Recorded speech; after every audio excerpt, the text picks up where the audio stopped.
They would embrace their implicit attitudes and become more brave and honest.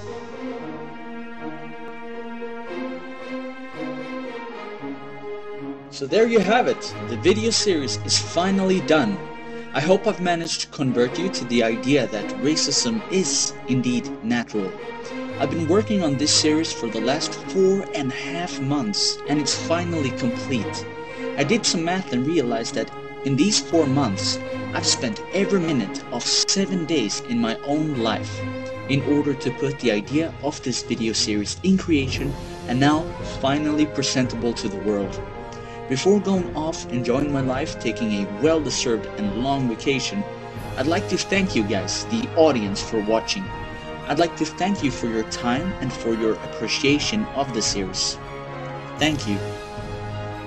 We have walked a long scientific journey together in this series, and I hope you have enjoyed it as much as I have. During this journey, I've increased my what was then 700 subscribers into 1,300 subscribers. I'm of course very glad that so many wanted to come along and join in during this journey. I'd also like to dedicate this series to my grandfather, who passed away during this time. As the segment of the genetic similarity theory noted, "You live on in me, I have your characteristics, and I will be your representative on this earth, and do the utmost to honor you." On a more happy note, I'll end with a few words to my audience. And the words are, live a long and prosperous life.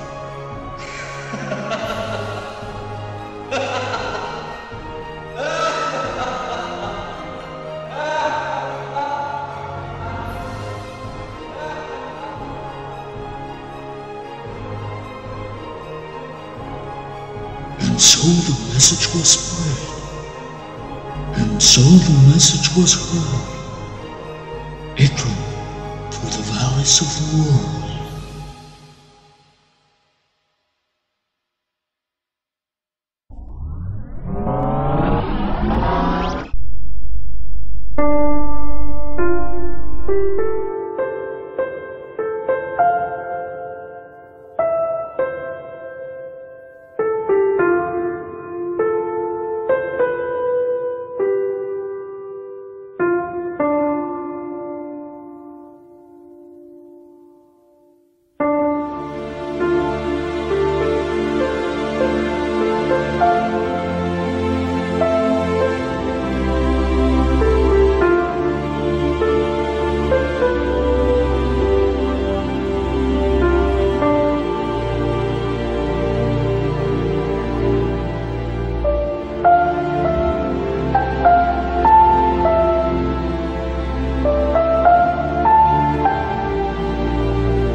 We must decide whether we will fight fire with fire, or whether we prefer to be consumed.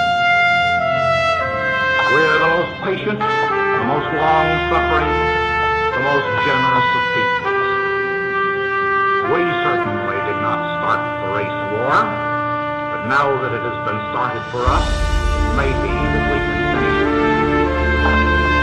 The instinct of racial loyalty lies deep in men, though it may be crushed over the sophistical labyrinth, although it may seem to have disappeared under the powder of words sprinkled over it, it remains dormant in the flesh, and it will awaken when that trust is broken.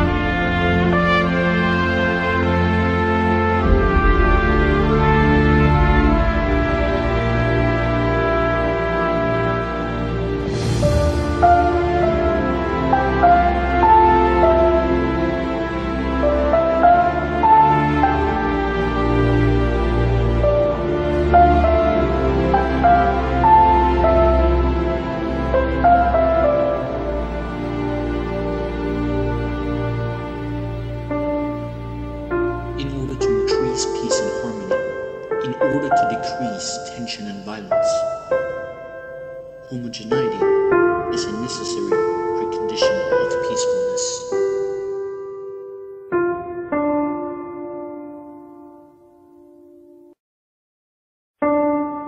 Working together in a whole gigantic society, that doesn't mean 6 billion people as one. When you get to 6 billion people, how can 6 billion people possibly work together? How can you possibly work for that and not feel like a fucking ant? People say ants do it, ants live in society, ants build colonies. We're not the only species that does it. Ants do it. Well, I don't want to be a fucking ant. It's okay what we are. Everything that you are